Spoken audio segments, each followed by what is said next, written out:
So for me, your interactions in the facility intrigues me because, and if anybody was in my previous session, I talked about the lack of diversity in the mental health field. 70% of clinicians are white, 90% of psychiatrists are white men. When it comes to who you felt you could best interact with, who was that individual and why? It was a male nurse. A male nurse? Yes, a male nurse. He looked just like me. He reminded me of Ruben Studdard. Okay. Like just a big teddy bear. Could he sing? No, I can confirm it. But it was just the fact of that was the first person that I saw that ever looked like me that was in a position like that. And not only that, like we spoke my language. Yeah. And in understanding that, like I use basketball analogy, I might use a Jay-Z verse, and that helped out in that way. And it's such an interesting perspective when you get that relatability, right? And I say this as a clinician with the understanding that sometimes you get what you get, right? And you have to deal with whoever you're assigned. And I've had therapists who were white, who were good, and they did a really good job. But I remember the first time I got a black female Caribbean therapist. Baby, I could talk in ways that I didn't have to follow up and explain and say, oh, this meant, and I remember there was one time she used an analogy on me. She was talking about codependency, and I refused to believe I was codependent. Nope, that ain't me, that's some Twitter folks. And she goes, all right, let me break it down for you. Imagine if JT and Carisha were to break up. You got it. Instantly she got it. Because that analogy was her using the city girls to prove to me that they can be famous independently and on their own, but look at how well they are together. And I was like, you just use the city girls on that? But I got it, right? Yeah. Because there was that relatability. In your recovery journey, and in the work that you do now, how do you feel being that representation that matters to so many other people? Blessed. I feel blessed in the sense I believe certain things happen to certain people for a reason. And me being in that place, it really sparked me to really go deep and not only heal just for myself, but show others that you matter. Being there, the psychiatrist, he was BIPOC, he was a person of color, but he was a jerk. I'm trying to keep it PG. He was a jerk, and he just looked at everyone, not just myself, but just as a number. Yeah. You know what I mean? And the staff there actually cared about the people, and I wanted to make sure that my story and my ability to help others and tell them, hey, you can go seek help, but it doesn't necessarily have to be that extreme for you to bankrupt yourself. You can actually go seek help, see a professional, whether it's a therapist, a social worker, and so on. So this way, like, that person gets you, but keep trying even though you may not find the right one the first time. And so that instant label that you were given, your initial reaction was to reject it. Yeah, I heard it my whole life. I'm from the Bronx. People already got me in this box, and that was, all right, I had enough. Yeah. Like, I'm actually trying to use my resource and try to get the proper help and try to understand why am I having suicidal ideation. And for this guy to just put me back in that box, I was just fed up. Yeah. And when it comes to getting diagnoses, in the Black culture, being diagnosed, it's stigmatizing. Because our initial reaction when we hear a diagnosis being put on paper is, I'm not crazy. There's nothing wrong with me. Because it's another way to label us and keep us in boxes, right? And I had a conversation with my sister recently where I was talking about, I think we pathologize mental illness to the point of only focusing on the diagnoses when, how many people in here are clinicians? It's really just a language for us clinicians to know what we're talking about to each other. It's a language for when I get that paper, I can look at it and I know what issues to focus on. But we use it in general population as like the only thing to focus on. And that ain't it. I am not treating depression. I am treating the issues that cause you to become depressed. I am teaching you coping skills to navigate the social stressors in your life so you do not become further depressed. But for us, we've been labeled for so long. That paper and that title keeps us in this negative connotation that is hard for us to break out of. And so you talked about like your recovery process and what happened with you. Recovery process is very challenging because once I left, my initial thought was like, let me go into the store, let me go get my Hennessy, let me go get my Patron, right? I got this Henny God label, I got to keep it up. You got a coffee Patron, didn't you? You got coffee Patron. Oh, I'm not going to discuss that, nor deny it. But it was one of the things, right? Because I was so close to the liquor store, depending on my conversation with the guy, he knew what I wanted. And I had to really challenge myself. And it just wasn't until that time I looked in the mirror. And I was just like, am I my addiction? Am I going to allow my addiction to define who I am? I'm not. I'm more than this. Here I'm going for $4 on liquor just to keep up with the name, just to blend in with my peers. And the first thing they do is when I was struggling, I was like, yo, let's go to the strip club, man. We always do that. We always got this. It's a coping skill. And it was just like, I want more than that. My life, like, I want to know why am I feeling like this. And I had to do the inner work. It was very challenging, but it was worth it.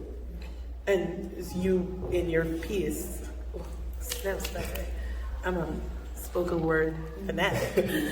As soon as you started, I was like, oh, we doing this. So you wanted to do a rap battle? What's up? We were going to do a rap battle, but we're not. But for me, I heard trauma come up in your conversation, but not only did I hear your interpersonal trauma, I heard the epigenetics of historical trauma. It wasn't just your trauma you were living with the inheritance from your parents' trauma. And that trauma work is difficult, especially in the Black community where it's not just a one-time incident that caused our trauma, it's our daily life. Yeah. We're dealing with chronic trauma. PTSD treats me how to deal with the triggers so that I do not get activated when faced with trauma. And I'm like, but I'm Black. Yeah. My trigger is in the mirror. My trigger is walking into rooms and knowing that I'm the only person. My trigger is figuring out what situation I can code switch in and what situation I can't, right? And knowing that code switching is self-preservation. Because in some spaces, I'm going to talk like this the entire session to make sure that I am understood and I am accepted and everybody likes me, because the minute I switch and say y'all and AIDS, the perception is different as a Black person, right? And in dealing with your trauma, how did that affect the historical and interpersonal trauma? Once I sat down and realized, I had to take a step back and look at my parents, right? What did they been through for them to really not show me how to love myself?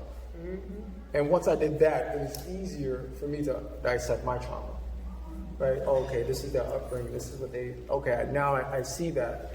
And I had to, in journaling, right? Because I had a high school coach that taught me how to look for the signs of weakness. I used to play basketball. And so I use that method, that philosophy in my journaling to see what areas I need to improve on.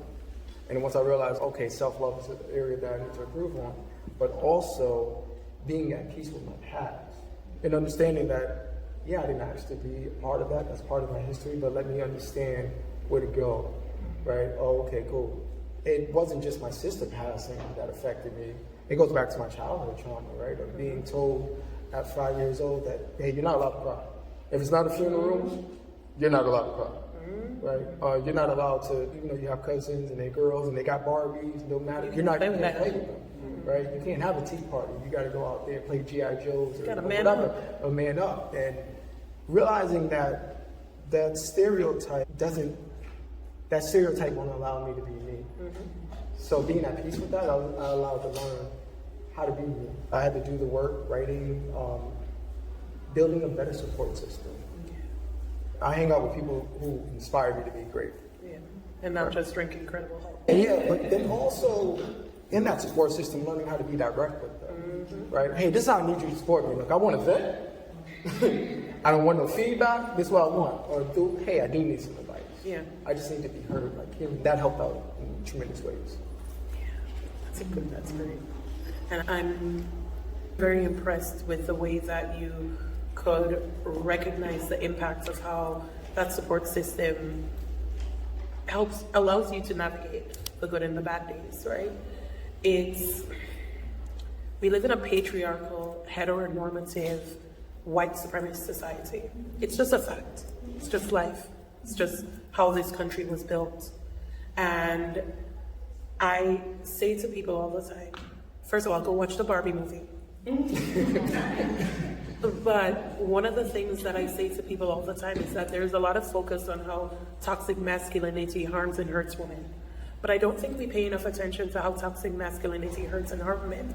Yeah.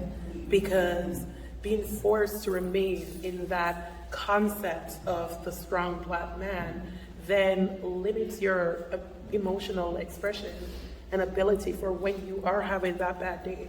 How do I say I'm having that bad day? How do I share with people I'm having that bad day? When I'm at 5 years old, I was told to man up. Yeah. I remember my husband is from a very machismo culture. And I remember finding out that I was having a boy child was traumatizing to me. I was like, oh, hell no, check again. I only want girls. I only ask the universe for girls. Don't give me no boy. I don't want to have to raise one. And it don't work like that.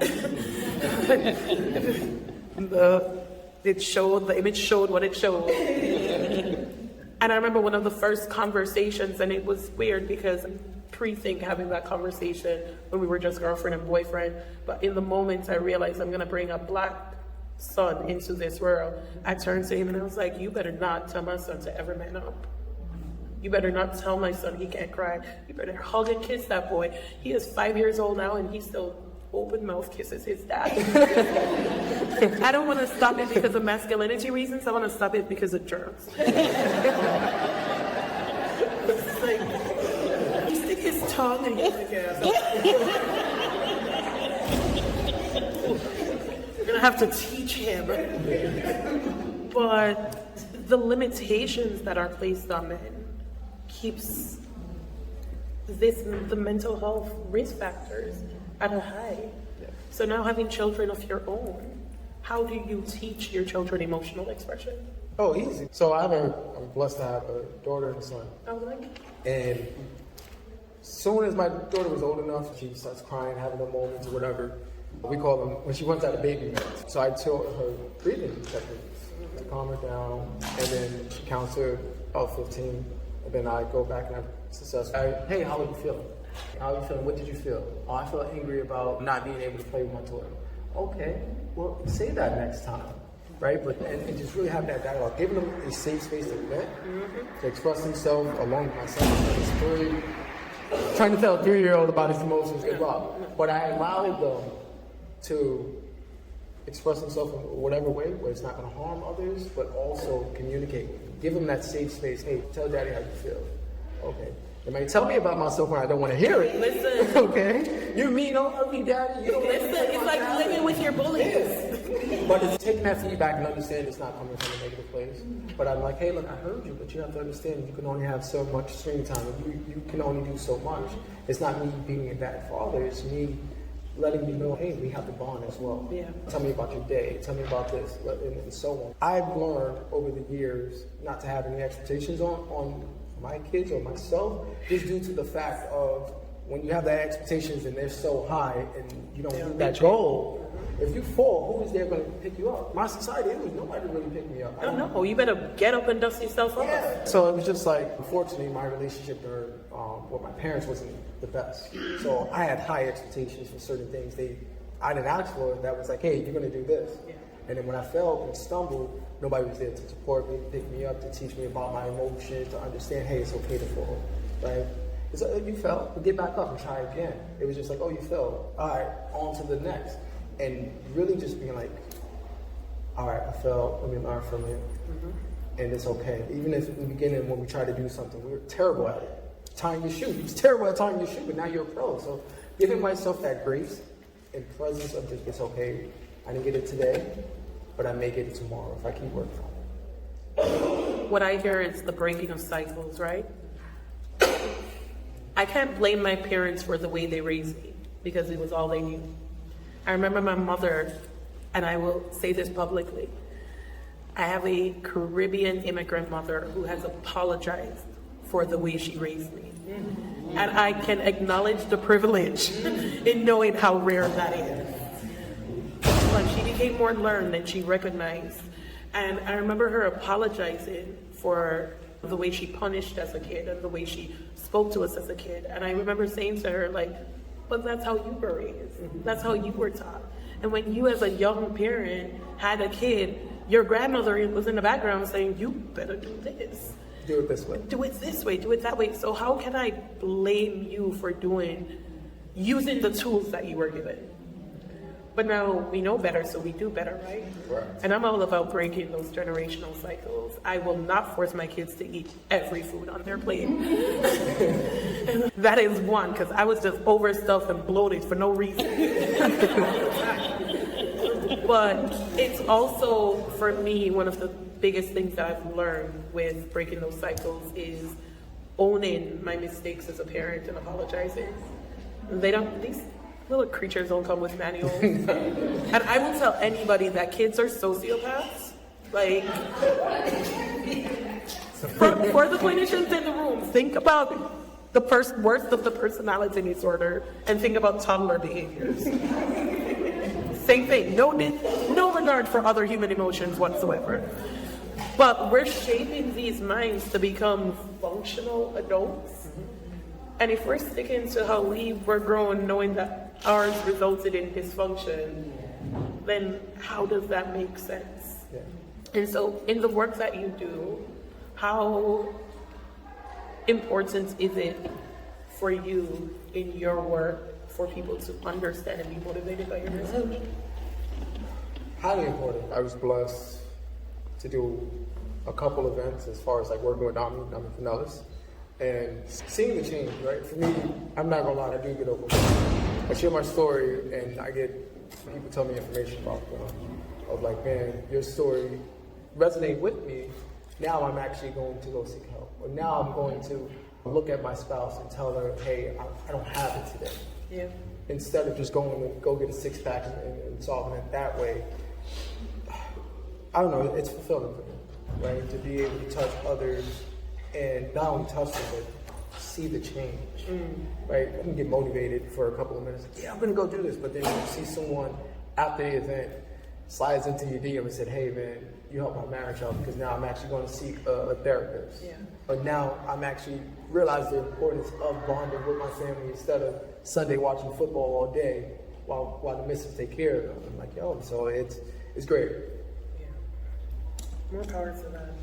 More power to that.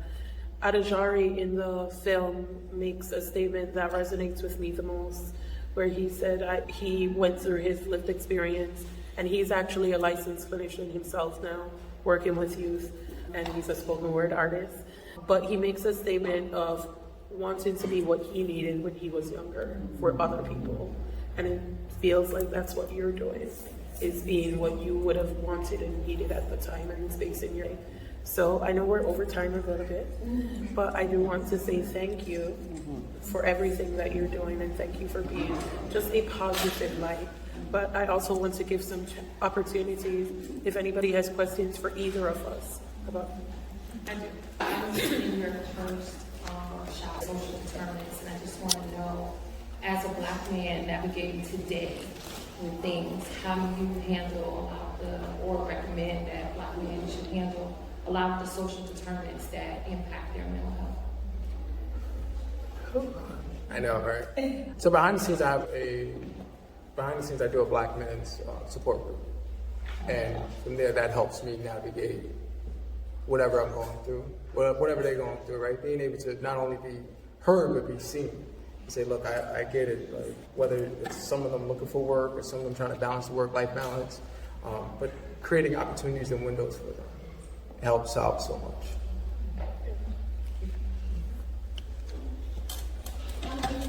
First, thank you for sharing. There's so much that I have to connect with.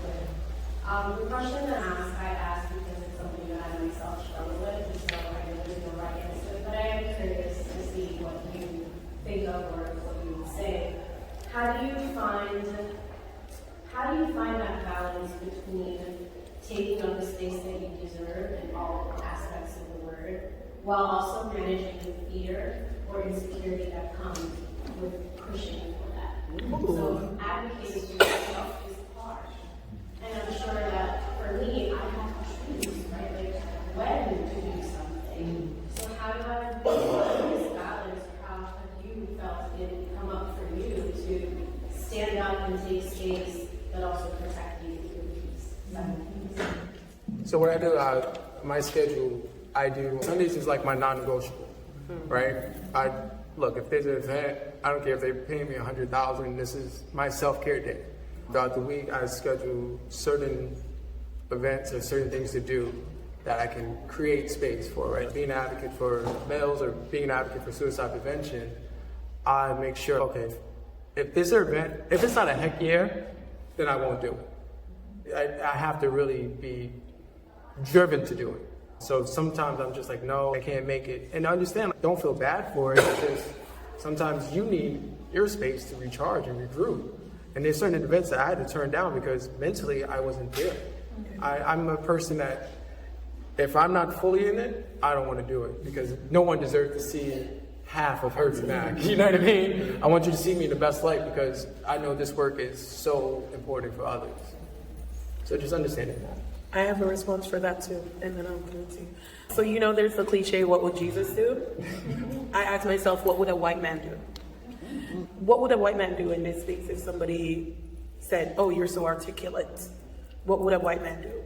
And I have white male friends, and I watch how they navigate the world. And it's an unearned privilege. It's not something they're aware of even doing, because the world was already made for them. And I recognize my imposter syndrome as a Black female stops me from feeling like I should be in spaces. Sometimes I'm like, oh my God, thank you so much for having me speak. No, y'all should be thanking me. What do you mean I'm so articulate? I speak for a living, of course. I'm articulate. But it's a recognition in myself that I was faking humility because that was what I have been told to do. You have to be humble. Why? And I use the example of my 6-year-old daughter, who is a Leo child. And she gets so excited, the one with the Leo mane over here. And I used to think that people with certain zodiac signs develop certain characteristics because we tell them that's what their zodiac sign was, until I had a Leo child. And I saw somebody tell her, you're so beautiful. And she goes, I know. And I heard somebody else say, I love you. And she goes, thanks. And I was like, if I can just have an ounce of her confidence. Oh my God, now the world is gonna rain on that. But I'm not gonna rain on that. And it's navigating the world in spaces where, would a white man doubt himself in a meeting and tentatively raise his hand, or do they speak out, right or wrong, with confidence in their voice, knowing that their voice will be heard? And so it's navigated that. But also, how do I balance my peace? Say no. Yeah, no. That was a complete sentence. No, I don't have to tell you why. I don't have to come up with an excuse. I don't have to say it's because you ain't paying me enough money. It's just, no. That ain't for me, dog. And that's it. That's it. I don't have to apologize. And I say this because for my imposter syndrome brethren in the room, we look at job listings and go, oh my God, I only have 9 out of 10 of the criteria. I can't apply. Studies have shown white men are applying to having only met 3. And I have personally experienced this. A flight attendant applied for a position I posted for a health equity educator. And I was like, what? Sir, this is not your field, your qualification, your nothing. And then when we didn't grant an interview, called and asked, but why not? What experience do you have in diversity and equity? I worked on planes. And I was like, that's some audacity. And I'm gonna start walking through this world with audacity too. I'm someone who is in a racial relationship and also part of volunteering with diverse nonprofits. How can I take the first step to support the Black community? Oh, that is a good question. Why you put quotation at the iteration? So I will say this, and this is something that the field has been trying to turn the tides on more, is that I know that we have always promoted having allies. We need allies, and I'm going to say this. Allies have historically been necessary for marginalized groups to be granted rights in this country. Harriet Tubman ain't saved those slaves by herself. There was white people hiding her in their houses that allowed her to get through the Underground Railroad. We have historically needed allies. When marriage equality was granted, there was no unposited politician in the House at that time that was signing that. And I say out because but there was no non-heterosexual identifying politician that signed that. But it was the people with majority privilege that allowed marginalized groups to be able to gain some of those rights, right? Bernie marched with Martin for a reason. But now, in what I call the modern civil rights era, we need accomplices. I don't need you to be my ally. I don't need you to stand beside me. I need you to talk up when I can't. And as somebody who is in an inter-ethnic relationship myself, I let my partner know all the time that, listen, you got male privilege I don't got, and you got light skin privilege I don't got. And your appearance is ambiguous enough that people don't know what are in certain spaces. So I'm gonna need you to talk up, because if I do, I come across as an angry Black woman. Whereas if you do, all of a sudden, whoa, the man is talking, let's listen. Great suggestion. Oh my goodness, you never thought of it that way. Can I add to that? Also, I realized creating space, right? Listen, okay, I hear it. This is what I'm hearing. I don't have the answers, but I can provide some resources for you to go see, right? Whether it's going to a NAMI support group or anything like that to help you out, right? And help the person that you're dating out as well. So just really being able to provide space, provide some resources, that they can go seek the proper help that helps them as well. Thank you. And I'm gonna leave with this, considering it was a Black man mental health. Black men deserve to grow old. They really do. Black men deserve to be able to experience joy. Black men deserve to experience laughter. Black men deserve to be able to cry in public. Black men deserve to be able to drive their cars and not get stopped for a traffic stop, for a broken taillight, and not be in fear that I have to send a goodbye text to my kid because I don't know what's gonna happen next. And as we're navigating the world, and I'm going to challenge one thing you said about us being all the human, like one race. We ain't. America created race, so now it exists. And I understand wanting to live in a colorblind society where everybody is equal, but it isn't. We are not equitable. But also for me, my Black identity is the best part of me. I wake up every morning, every single morning at 6:15 a.m. and in the dark I go, still a Black woman, thank God. Because I cannot imagine navigating the world not being a Black woman. There's so many things about that identity that are great to me, and I want people to see that.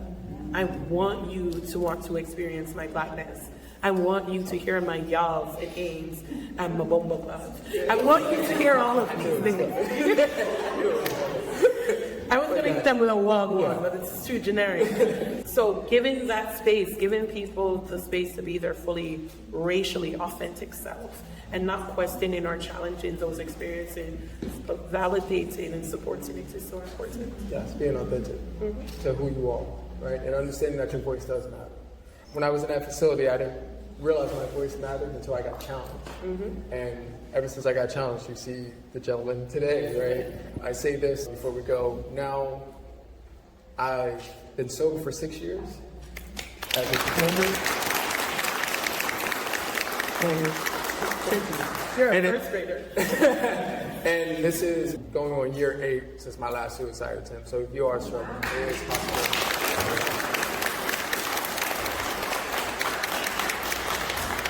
And as a suicide loss survivor, I lost a family member, a black male family member to suicide. And I do this work because I ain't doing it for the money. Y'all ain't it. But I do this work because I don't think anybody should ever have to experience what my family went through. And it is so important that we're given the space for people to be able to make 8 years. You had a question? I was going to interject about being a white person in a white space, and anytime I've had anyone of color come in, one of the thing that I always do, that I always feel a little stupid on, is I do bring attention to the differences and the things that I don't understand. So I call out, you live a different life than I do, and I have much more privilege. And I've talked to so many black men, black women, and for me to acknowledge the difference, it's like a relief came across their face to admit that I don't know the experience, and then go ahead, like you said, give resources, which I've given blacktherapist.org. I follow some Instagram accounts that I really love, and I share those resources. And I'm like, this is where I learn things from, because it's important to me to understand people's experience, because I can't unless I read about it and listen. I think it's important, kind of as you were saying, us white folks, when people come into spaces that don't look like me, to acknowledge it and do so, even if you feel stupid, and bring it to the table, because it's already in there. And I'm going to leave everybody with a really great resource that is out there. It is a website that was created by Megan Thee Stallion's team. It's called Bad Bitches Have Bad Days Too. That is the name of the website. And Megan has had significant trauma in her life, having lost both parents, grandparents, and experienced other traumatic events over the past few years. And she created that when she was in the depths of her depression. And that website has a plethora. It has black therapists for men, black therapists for girls. It has Beam organization. It has so much links and connection to nationwide resources for individuals who are black, indigenous, people of color. So check it out. Bad Bitches Have Bad Days Too. I always like saying that in a professional.